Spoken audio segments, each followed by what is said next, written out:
Demək, yan beyin boşluğu, arka beyin boşluğuna baxdıq. Balaca bir kis gördük.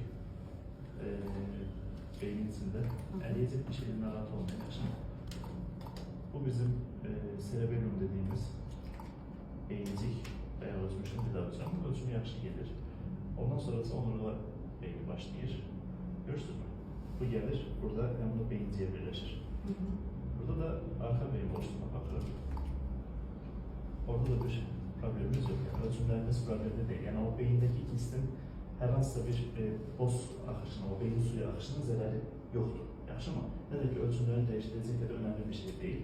Buradan izleyicilere de değil ki her beyinde balaca kisti çok önemsemeyin. Təqib yeterli bir çox sorulur gelir. Yani bir problem yaşanır. Yaxşı mı? Yani 100% sorulma ihtimali var. Yani 100% olmasa da çok büyük çoğunluğu sorulur. Çünkü hardan qaynaqlı olduğuna bakmak lazımdı. Təqib etmək lazımdı. Həmin o təqib ərzində mesela bir həftə sonra, 4 həftə sonra bunlar ne kadar büyür, ne kadar büyümür onlara